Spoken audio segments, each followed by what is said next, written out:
সংসদ সদস্য আনোয়ারুল আজিম আনার হত্যাকাণ্ডে অন্যতম সন্দেহভাজন মোহাম্মদ সিয়াম হোসেনকে নেপাল থেকে আটক করা হয়েছে।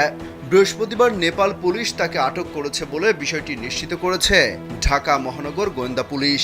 ডিবি সূত্রে জানানো হয়েছে, আটক সিয়ামকে দেশে ফিরিয়ে আনার জন্য এর মধ্যেই বাংলাদেশ দূতাবাসের পক্ষ থেকে যোগাযোগ শুরু হয়েছে।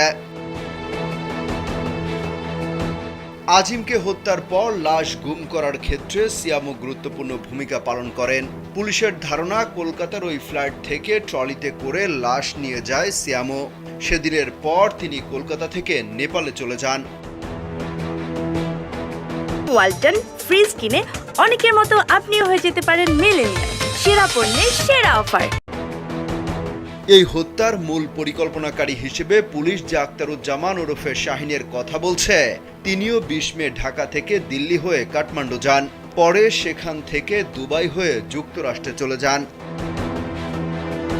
গত 12 মে চিকিৎসার জন্য ঝিনাইদহের কালীগঞ্জ থেকে চুয়াডাঙ্গার দর্শনার গেদে সীমান্ত দিয়ে ভারতে যান এমপি আনার।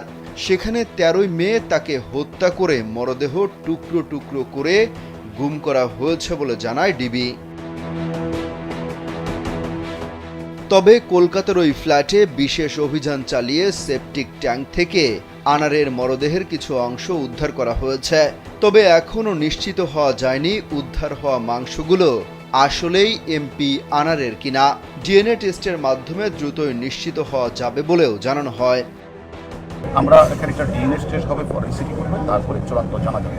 এক্ষেত্রে আমি মনে করি আলহামদুলিল্লাহ আমরা যে বিষয়গুলি চেয়েছিলাম আমরা সবগুলি আমার তথ্যপত্র আমরা পেয়েছি এবং আমরা মনে করি আমরা এক্ষেত্রে আমরা বলবো যে শতভাগ সফল। ওনারা এটা দ্রুতই করার আমাদের বলে দ্রুতই তারা করবেন। গেল 13 মে হত্যাকাণ্ডের 2 সপ্তাহ পর উদ্ধার করা হয় মাংসের টুকরোগুলো।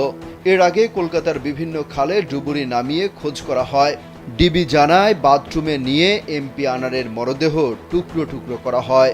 মশলা মাখিয়ে পরে সেই মাংস ট্রলিতে করে নিয়ে বিভিন্ন এলাকায় ফেলে দেওয়া হয়। অমিত হাসান রবিন, কালবেলা।